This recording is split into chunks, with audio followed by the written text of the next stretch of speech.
Topic start कर रहे हैं वो है हमारा ओम्स लॉ। इससे पहले हमने पढ़ा हुआ था इलेक्ट्रिक पोटेंशियल और इलेक्ट्रिक यानी पोटेंशियल डिफरेंस के बारे में, ठीक। और हम पढ़ चुके हैं इलेक्ट्रिक करंट। तो ओम्स लॉ जो था वो दिया था जॉर्ज साइमन ओम्स ने, ठीक। ये फिजिसिस्ट थे जर्मन के जिनने ये ओम्स लॉ का रिलेशन दिया। तो ओम्स लॉ बोलता क्या है, सिंपली इनने दिया था क्या, एक रिलेशन दिया था। He gave the relation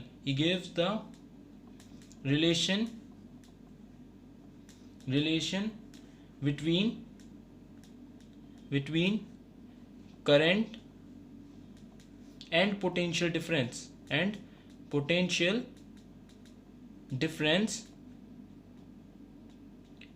difference किसके बीच, ठीक है। इनने क्या बोला था, रिलेशन दिया था किसके इसके बीच में, करंट के बीच में और potential.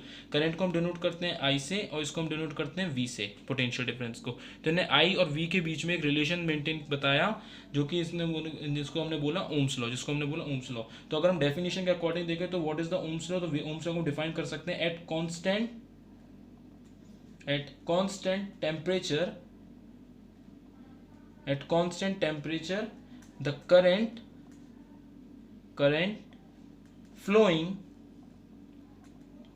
through a conductor or a metallic wire is directly proportional to the potential difference across its end।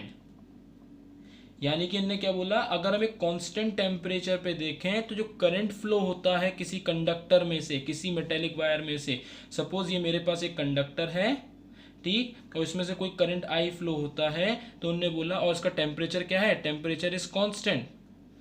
Temperature अगर हम कांस्टेंट पे रखें तो जो करंट आई फ्लो होगा वो प्रोपोर्शनल होगा किसके, वोल्टेज के, इस एंड से पॉइंट ए से बी तक के बीच में जो वोल्टेज होगा वी, ठीक है, तो इसके क्या होगा, प्रोपोर्शनल होगा। तो इनसे हमें रिलेशन क्या मिला, I is proportional to we, इसको हम लिख सकते हैं वी इज प्रोपोर्शनल टू आई, यानी कि वोल्टेज जो है वो प्रोपोर्शनल है किसके, आई के। अब ये प्रोपोर्शनल क्या होता है, देखो ये होता है प्रोपोर्शनलिटी साइन, ठीक है।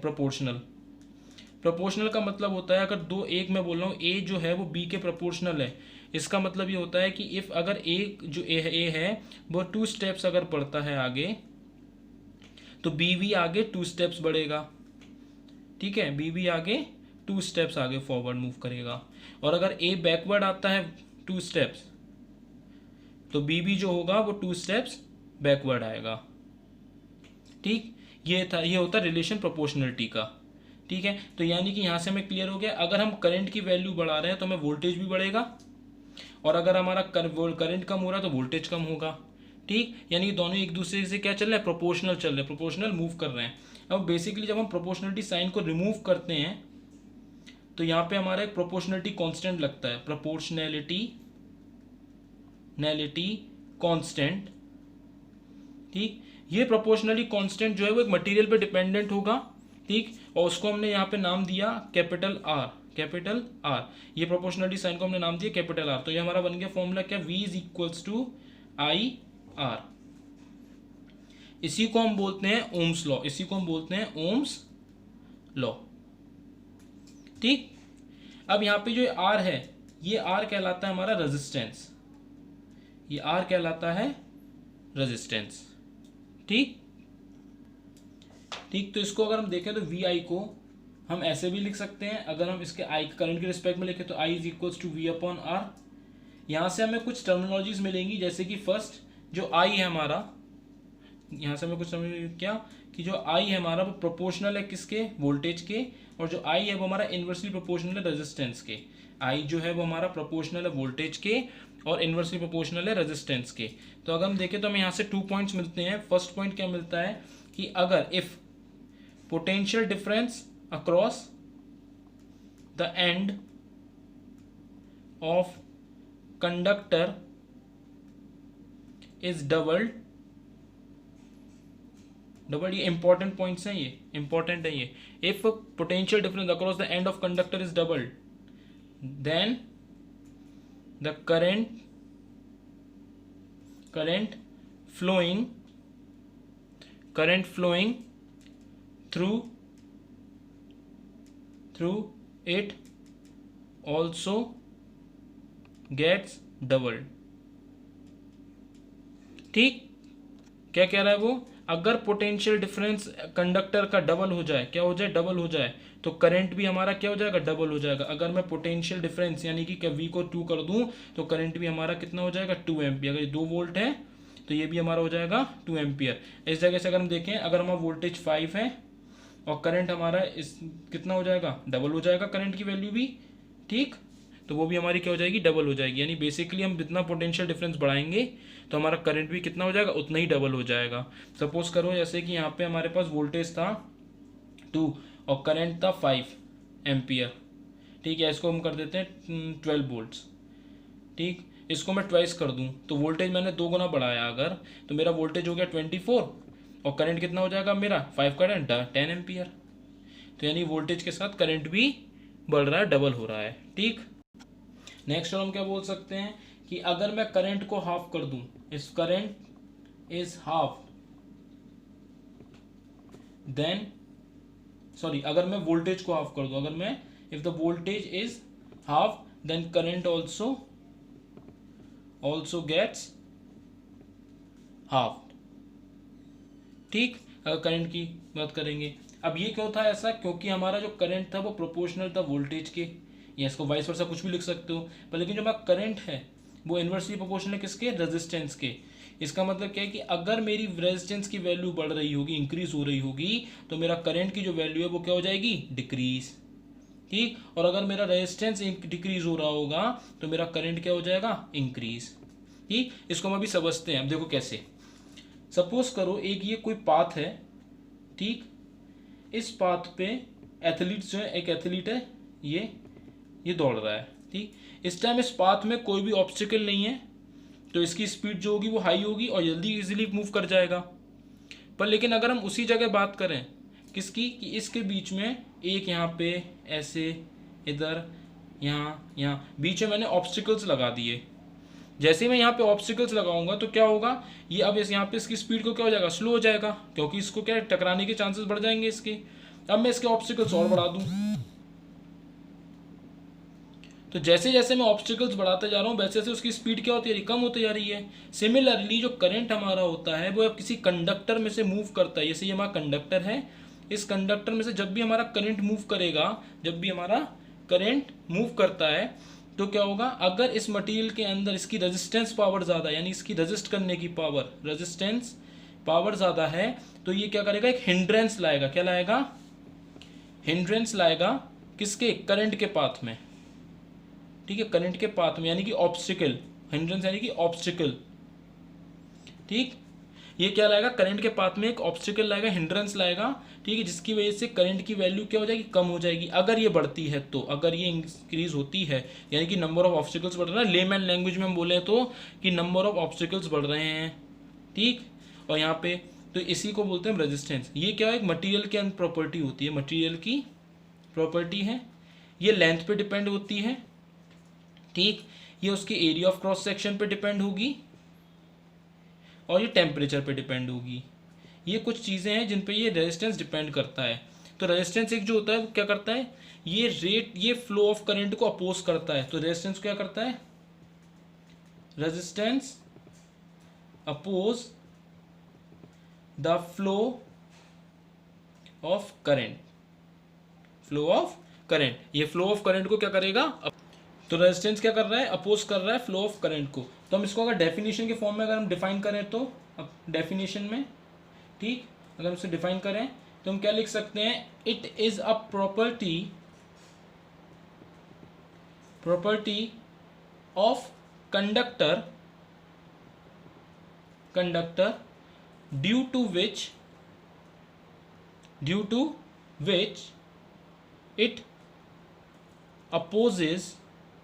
it opposes the flow of current through it. एक कंडक्टर में से जब करंट थ्रू इट, करंट क्या हो, अपोज करने लगे, करंट की फ्लो को अपोज करने लगे, तो उसको हम क्या बोलेंगे, उसका रेजिस्टेंस। ठीक, रेजिस्टेंस जो प्रोपोर्शनलिटी कांस्टेंट है, ये भी ओम्स लॉ के उसके अंदर पड़ा। तो रेजिस्टेंस जो है इसको हम डिनोट करते हैं आर से। इसका जो सिंबल है वो क्या लिखते हैं, सिंबल तो आर हो गया। ठीक है, इसकी जो एसआई यूनिट की बात करेंगे, इसकी जो एसआई यूनिट है वो है ओम्स, वो है ओम्स, और इसको हम डिनोट करते हैं इससे। ठीक, या तो हम ओम्स भी लिख सकते हैं या फिर हम ये सिंबल बना सकते हैं। तो it's a symbol of resistance. तो अगर हमें कहीं भी अगर ऐसा करके मिल जाएगा तो हम क्या लिख सकते हैं, ये रेजिस्टेंस है, ये क्या है, रेजिस्टेंस, तो इसको हम बोलते हैं ओम्स। ठीक, इतना क्लियर। अब अगर हम बात करें 1 ओम्स की, तो हमें 1 ओम्स अगर डिफाइन करना हो तो हम 1 ओम कैसे डिफाइन करेंगे, 1 ओम को हम अगर डिफाइन करेंगे तो क्या लिखेंगे, it is the resistance of a conductor such that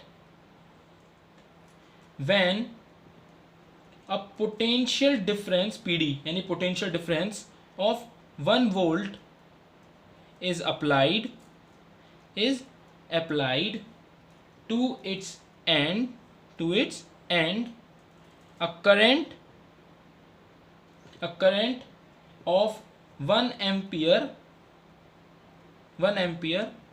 flows through it। ठीक, क्या कह रहा है, एक कंडक्टर में से एक ओम कब होगा, एक ओम का रेजिस्टेंस कब होगा, जब एक कंडक्टर में से 1 वोल्ट का पोटेंशियल डिफरेंस अप्लाइड हो, इन दोनों के बीच में पोटेंशियल डिफरेंस कितना, 1 वोल्ट।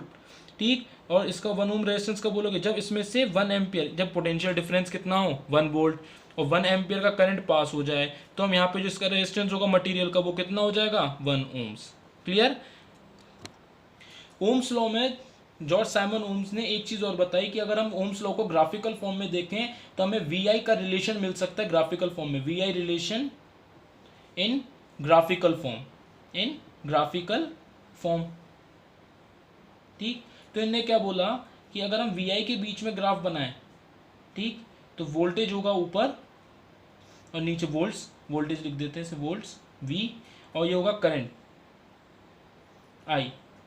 ठीक, तो इनने कहा इसके अगर हम रिलेशन बनाएं तो इसके रिलेशन में जो भी अगर ओम्स लॉ होगा, तो देखो एक चीज देखो, हमने रिलेशन में क्या देखा, V is proportional to I।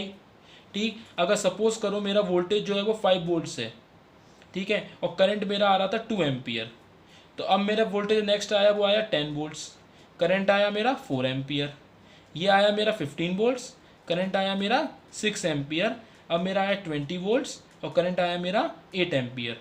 तो अगर मैं इसके ग्राफ को प्लॉट करूं तो कैसे कर सकता हूं, देखो 5-5 का गैप है, यहाँ पे इक्वल डिस्टेंस गैप है ना, 5, 10, 15 यानी 5-5 का गैप पूरा है, और यहाँ पे 2-2 का गैप पूरा है, और V प्रोपोर्शनल है, जितना ये बढ़ रहा है उससे वो भी बढ़ रहा है उसके डबल, यानी कि 5 का डबल 10, 10 का डबल 15, मतलब 10 का डबल नहीं, सॉरी, इसमें 5-5 का इंक्रीमेंट हो रहा है, यहाँ पे 2-2 का इंक्रीमेंट हो रहा है।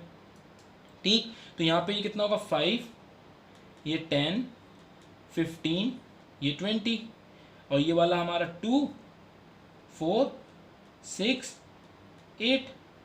अब मैं इसके ग्राफ को अगर कनेक्ट करना चाहूँ बिना स्केल के कर रहा हूँ तो मे बी स्ट्रेट ना आए, ठीक। इसको अगर हम कनेक्ट करें तो देखो इनके पॉइंट्स के मीट पॉइंट हैं, इन सबको कनेक्ट करें तो हमें क्या मिलेगा, एक स्ट्रेट लाइन। क्या मिल रही है हमें, एक स्ट्रेट लाइन। तो ओम्स लॉ में एक चीज और होती है कि जो हमारा वी आई ग्राफ होता है, यानी कि जो वी आई ग्राफ होगा वो हमेशा कैसी देगा, वी आई ग्राफ जो होगा वो हमेशा एक स्ट्रेट लाइन देगा, स्ट्रेट लाइन देगा। यानी कि स्ट्रेट लाइन का मतलब है कि हमारा जो रेजिस्टेंस है वो क्या है, कांस्टेंट, वो है हमारा कांस्टेंट। ठीक, तब कांस्टेंट है तो इसकी वैल्यू तो चेंज नहीं होगी ना, यानी वी इज इक्वल्स टू क्या हो गया, आई के बराबर, तभी तो ये रिलेशन आ रहा है। तो ये हमारा रेजिस्टेंस का ग्राफ है, ये बता रहा है स्लोप जो दिखा रहा है हमें, स्ट्रेट लाइन, और इसी को हम बोलते हैं लीनियर ग्राफ, जो हमें क्लास 9 हमने देखा था। देखो कहीं ये ग्राफ वैसा ही दिख रहा है, यूनिफॉर्म मोशन की तरह, equal distance equal interval of time, यहाँ पे डी होता था, यहाँ टी होता था, उसी तरीके से देखो इक्वल डिस्टेंस यानी स्ट्रेट लाइन मिल गया।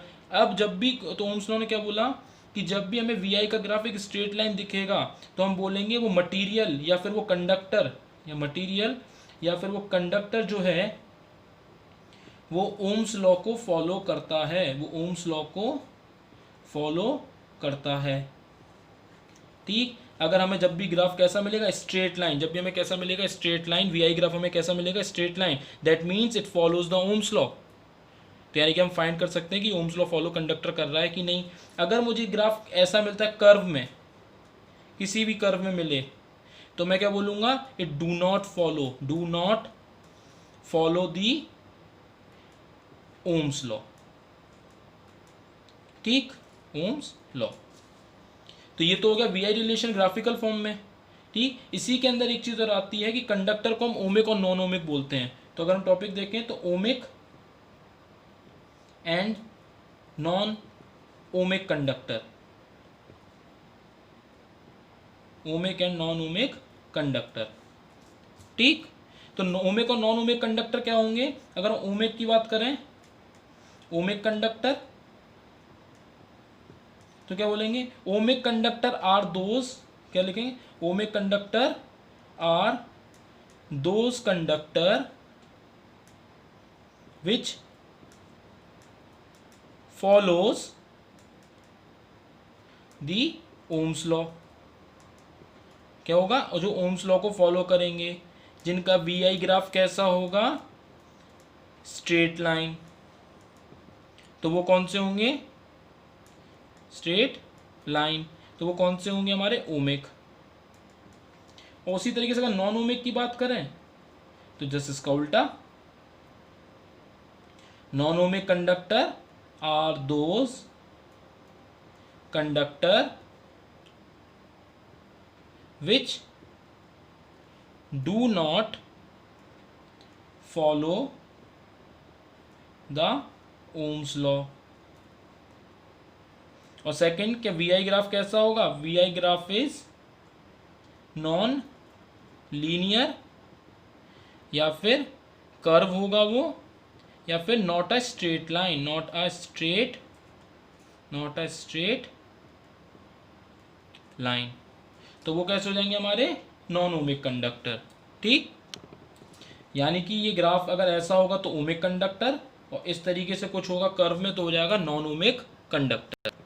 अगर हम बात करें ओमिक नॉन ओमिक, तो मैं क्लियर था कि जो ओम्स लॉ फॉलो करेंगे वो ओमिक होते हैं, जो ओम्स लॉ फॉलो नहीं करेंगे वो नॉन ओमिक होते हैं। एग्जाम्पल में अगर देखें तो, अगर एक एग्जाम्पल्स लेना चाहें तो हम एग्जाम्पल्स फॉर ओमिक और एग्जाम्पल्स फॉर नॉन ओमिक।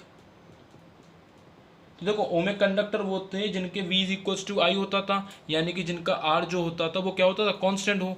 ठीक है ना, जिनका R क्या हो, कांस्टेंट।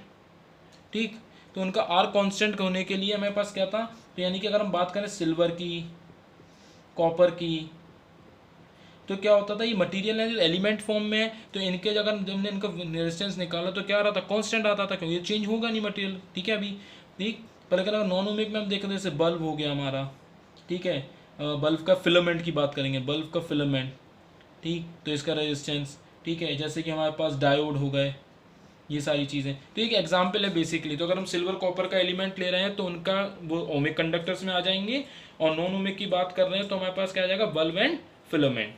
ठीक, डायोड भी होते हैं, बल्ब का फिलामेंट हो गए, डायोड हो गए, डायोड वॉल्स हो गए, एटसेट्रा, और भी काफ़ी सारे। ठीक है, नेक्स्ट टॉपिक जो हम स्टार्ट कर रहे हैं वो है इसी के अंदर कि resistance from graph between V and I। ठीक, तो इसके लिए हमारे पास केवल दो बनेंगे, एक तो बनेगा वी आई ग्राफ और एक बनेगा आई वी ग्राफ के लिए। ठीक, तो अगर हम बेसिकली यहाँ देखते थे कि ये हमारा I है, ये हमारा V है, और इसके बीच में जो जाती थी slope, this is the resistance. ठीक, इसको अगर हम दे दें O पॉइंट, यहाँ से इसके इधर तक ले लें A, और ये वाला पार्ट हो गया हमारा B, तो ये पूरा का पूरा एक बन गया स्क्वायर ओ ए आर। यहाँ पे आर हटा दो, यहाँ से यहाँ लिख देते हैं हम कोई भी पॉइंट, जैसे ये ओ हो गया तो इसको या इसको बी कर ए कर दिया और इसको बी ले दिया। ठीक, और ये सी है, कुछ भी ले सकते हो, कोई बड़ा इशू नहीं है। मैं फिर से ड्रॉ कर देता हूँ, कोई बड़ी चीज़ नहीं। देखो, ये लिया हमने आई, ये वोल्टेज का ग्राफ हो गया वी। ठीक है, यहाँ से हमने एक स्ट्रेट लाइन दी जो कि रेजिस्टेंस बता रहा मैंने, स्लोप है उसकी। ठीक, यहाँ से हमने कहीं पे एक पॉइंट मान लिया इधर, ये इसको ओ ए बी सी। अब ठीक है, पूरा लाइन से क्लियर हो गया। ठीक, तो वो क्या कह रहा है कि ये स्ट्रेट लाइन जो पास कर रही है ओरिजिन से, ठीक है, तो इसको हम ये वाला कौन सा है, वाई एक्सिस पे है, ये हम ग्राफ के थ्रू भी निकाल सकते हैं स्लोप में, वही बता रहा हूँ मैं, ठीक है। और आई जो है वो हमारा एक्स एक्सिस पे है, ठीक है। तो अगर हम बात करेंगे स्लोप की, तो ये कौन सी स्लोप है हमारी, O B is the slope, ठीक, ये ओ बी क्या है हमारी स्लोप है, ठीक। तो इस ओ बी स्लोप के लिए हम क्या लिखेंगे यहाँ पे, O B is equals to क्या होगा, देखो ओ बी ये है ना स्लोप, तो इसकी क्या होगी स्लोप बनेगी हमारी, ठीक, ये बनेगी हमारी बी ए अपॉन, देखो देखो स्लोप कैसे निकालने हम फिर, सिंपल से देखो, ये हमने बनाया, ये हमारा स्लोप है, ये हमारी स्लोप है स्ट्रेट लाइन वाली, ठीक। और हमारा ये जो करंट है वो है हमारा एक्स एक्सिस पे, वोल्टेज है हमारा वी पे यानी वाई एक्सिस पे, ठीक। तो स्लोप यानी कि O B is equals to slope, तो O B is equals to B A यानी कि ये वाला पॉइंट, ये बी ए अपॉन ओ ए, ठीक। तो इसको हम क्या लिख सकते हैं, तो ये ओ ए वो हमारा क्या करंट डिनोट कर रहा है, तो हम ओ ए पे लिख सकते हैं अपॉन आई, और जो हमारा बी ए है वो हमारा क्या बता रहा है वोल्टेज, तो हम इसको लिख सकते हैं वी, और जो ओ बी है हमारा ये तो क्या रेजिस्टेंस बताया था ना, स्लोप क्या है यानी कि रेजिस्टेंस, तो यहाँ पे हम लिख सकते हैं रेजिस्टेंस आर, तो R is equals to V upon I, तो यानी कि अगर मैं वी के रिस्पेक्ट में लिखूँ तो V is equals to I R. तो सिंपली हम ये कह सकते हैं क्या कि resistance R is equals to slope of V I graph, यानी कि यहाँ से प्रूफ किया हमने ये चीज़ क्या कि जो रेजिस्टेंस होता है वो बराबर होता है किसके, स्लोप के, इसी स्लोप के बराबर होगा, जहाँ पे भी हमें निकालना हो। सपोज करो ये था, ठीक, यहाँ पे ऐसे निकालना तो इस पॉइंट के लिए, इधर निकालना है तो इस पॉइंट के लिए, तो हर पॉइंट के लिए अलग अलग निकल सकता है, ठीक है ना, इसके तरीके से वी आई, तो जहाँ जहाँ हमें निकालना उस पॉइंट का इतना ले लिया, ये हो गया, फिर इतना, फिर ये वाला पार्ट, फिर इतना और ये वाला पार्ट, ठीक। तो resistance is equal to slope of V I graph. अब अगर मैं वोल्टेज को एक्स एक्सिस पे ले लूं और करंट को वाई एक्सिस पे ले लूं, तो अभी हमारा वी आई ग्राफ की जगह आई वी ग्राफ हो सकता है, तो हम इसको क्या लिखेंगे यहाँ पे आई, और ये हो गया हमारा वी, यहाँ पे फिर से हमने एक स्लोप डाली और यहाँ पे कोई पॉइंट, ठीक। तो अब हम इसकी जगह क्या लिख देंगे सीधा, जो रेजिस्टेंस हमारा आ रहा है तो वही सेम चीज़, बस हम उसको रिवर्स करके लिख सकते हैं कि नहीं, तो resistance is equals to 1 upon slope of I V graph.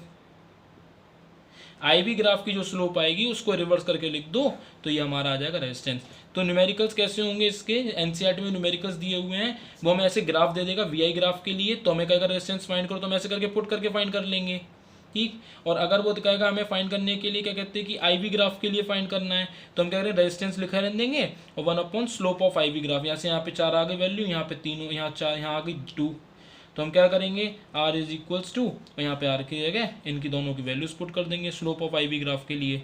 जैसे यहाँ पे है, यहाँ पे ये 4 है, ये 2 यहाँ हो गया, तो वोल्टेज कितना आ रहा है, ये देखो कितना हो रहा है वोल्टेज 4, और करंट कितना है 2, तो ये कर दिया हमने, तो यहाँ से यानी रेजिस्टेंस कितना आ गया 2 आ गया। अब वही चीज़ अगर हमें यहाँ करनी है तो आर और ये 1 upon slope of I V graph, तो आई वी ग्राफ के लिए क्या होगा, आई ऊपर वी नीचे, तो यहाँ पे करके हम रेसिप्रोकल करके लिख देंगे उसी की वैल्यू को, तो ऊपर जाके क्या हो जाएगा 1 अपॉन 2 हो जाएगा, ठीक। तो यानी कि सिंपल सा कुछ नहीं है बात कि अगर हमने क्या आई वी ग्राफ, तो ये कौन सा था वी आई ग्राफ के लिए और ये है आई वी ग्राफ के लिए, क्लियर। अगर ये फिर से समझ में नहीं आ रहा तो इस पर एक न्यूमेरिकल्स भी बता देंगे, तो प्लीज़ कमेंट करके बता देना अगर इस पर एक न्यूमेरिकल करना हो इस टॉपिक पे। अगर resistance from graph between V I graph पे अगर न्यूमेरिकल करना है तो नीचे कमेंट कर देना, तो उस पर एक न्यूमेरिकल्स का अलग करा देंगे, ठीक। ओम्स लॉ हमारा हो गया। अब इसमें एक ओम्स लॉ का एक्सपेरिमेंट हो रहा था, उसकी एक सेपरेट वीडियो आएगी जिसमें एक्सपेरिमेंट का पूरा बताएंगे कि किस तरीके से एक्सपेरिमेंट, क्योंकि क्लास 10th में इंपॉर्टेंट है वो। और इसके बाद जो टॉपिक अब आएगा वो है आपका फैक्टर्स अफेक्टिंग द रेजिस्टेंस, और न्यूमेरिकल्स ओम्स लॉ पे और इलेक्ट्रिक पोटेंशियल पे न्यूमेरिकल्स होंगे।